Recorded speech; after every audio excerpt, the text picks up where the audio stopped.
जय नरसिंह देव। नमस्कार भक्तों। आज हम एक ऐसी दिव्य यात्रा पर निकलेंगे जहां अधर्म पर धर्म की विजय हुई थी, जहां भक्ति ने अहंकार को चकनाचूर कर दिया था। भगवान विष्णु का चौथा अवतार यानी कि नरसिंह देव। लेकिन क्या आप जानते हैं वे वास्तव में कहाँ प्रकट हुए थे और आज वह स्थान कहाँ पर है? उनकी दिव्य पत्नी कौन है और भारत में किन किन मंदिरों में उनकी शक्ति आज भी सजीव है? जय नरसिंह देव। नमस्कार भक्तों। आज हम एक ऐसी दिव्य यात्रा पर निकलेंगे जहां अधर्म पर धर्म की विजय हुई थी, जहां भक्ति ने अहंकार को चकनाचूर कर दिया था। भगवान विष्णु का चौथा अवतार नरसिंह देव। लेकिन क्या आप जानते हैं वे वास्तव में कहाँ प्रकट हुए थे? आज वह स्थान कहाँ पर है और उनकी दिव्य पत्नी कौन है? तथा भारत में किन किन मंदिरों में आज भी उनकी शक्ति सजीव रूप से स्थित है? तो शांति से बैठें और आंखें बंद करें, भक्ति के सागर में डूब जाएं। पौराणिक ग्रंथों और स्थानीय मान्यताओं के अनुसार भगवान नरसिंह के प्रकट होने के दो मुख्य स्थान माने जाते हैं। पहला बिहार के पूर्णिया जिले में स्थित प्रहलाद कुंड। कहा जाता है कि हिरण्यकश्यप के अत्याचार के बाद भक्त प्रहलाद की पुकार सुनकर भगवान ने एक माणिक्य स्तंभ से अवतरित होकर अधर्म का संहार किया था। आज भी वहां 12 फीट मोटा एक प्राचीन स्तंभ विद्यमान है।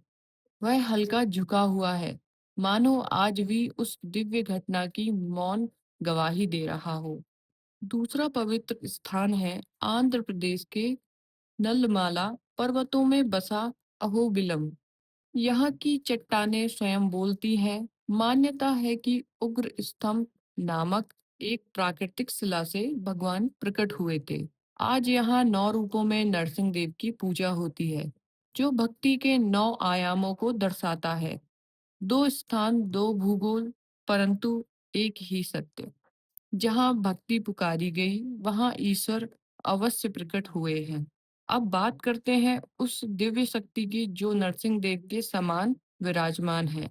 वैष्णव परंपरा के अनुसार भगवान नरसिंह की अर्धांगिनी है श्री लक्ष्मी नरसिंह। वे केवल पत्नी नहीं बल्कि शक्ति, करुणा और स्थिरता का प्रतीक हैं। जब नरसिंह देव का उग्र रूप शांत होता है, तो माता लक्ष्मी ही उनके आंखों में कोमलता भरती है। कुछ तांत्रिक और समन्वयवादी ग्रंथों में उन्हें प्रत्यंगिरा देवी या दक्षिण भारत में चेलू बाम्बा के रूप में भी पूजा जाता है। परंतु सार यही नहीं है। जहाँ नरसिंह है वहाँ लक्ष्मी का वास अवश्य है। शक्ति और शांति का अविभाज्य संगम। बिना शक्ति के भक्ति अधूरी है और बिना भक्ति के शक्ति अधूरी है। भारत वर्ष में नरसिंह देव के अनेक प्राचीन मंदिर विराजमान हैं।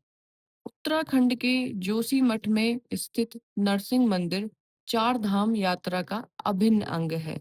मान्यता है कि आदि गुरु शंकराचार्य ने यहाँ ध्यान किया था। आंध्र प्रदेश के सिल्हांचल मंदिर, जहाँ भगवान की प्रतिमा को वर्ष भर चंदन से ढका जाता है। केवल अक्षय तृतीया पर ही चंदन हटाया जाता है। लाखों श्रद्धालुओं की आस्था का केंद्र है जो पश्चिम बंगाल के नवद्वीप में स्थित मंदिर सतयुग से चला आ रहा है और महाराष्ट्र, राजस्थान, मध्य प्रदेश हर दिशा में नरसिंह देव के मंदिर भक्तों को अभय प्रदान करते हैं।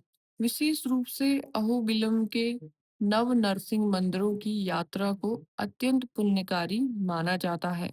प्रत्येक मंदिर एक अलग भाव और एक अलग लीला का स्वरूप है।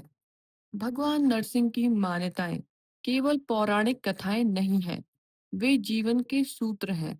उन्हें भयनाशक कहा जाता है क्योंकि जो भक्त डर से ग्रसित है, नरसिंह देव उसे अभय प्रदान करते हैं। वे शत्रु संहारक हैं, न केवल बाहरी शत्रुओं का बल्कि अंदरूनी भय, चिंता और नकारात्मकता का भी नाश करते हैं। संध्या काल की पूजा को विशेष माना जाता है क्योंकि उनका प्राकट्य संध्या में ही हुआ था, ना रात में ना दिन में। वह संक्रमण काल जहाँ दिव्यता प्रकट होती है।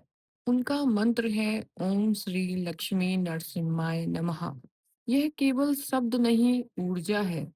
जो इसे श्रद्धा से जाप करता है, उसका जीवन रूपांतरित हो जाता है। क्रोध शांत होता है, मन स्थिर होता है, हृदय में शक्ति जागृत होती है। भक्तों, नरसिंह देव की यह कथा हमें सिखाती है कि सत्य और भक्ति कभी व्यर्थ नहीं जाती, चाहे अंधेरा कितना ही गहरा क्यों ना हो। दिव्य प्रकाश अवश्य प्रकट होता है। यदि इस वीडियो ने आपके हृदय को छुआ है, तो हमें कमेंट में जय नरसिंह देव अवश्य लिखें। इसे उन मित्रों के साथ जरूर शेयर करें जिसे आज शांति और साहस की आवश्यकता है। चैनल को सब्सक्राइब करें, क्योंकि हम केवल कहानियां नहीं सुनाते, आस्था जगाते हैं। भगवान नरसिंह की करुणा सदैव आपके साथ रहे। हर हर महादेव। जय विष्णु।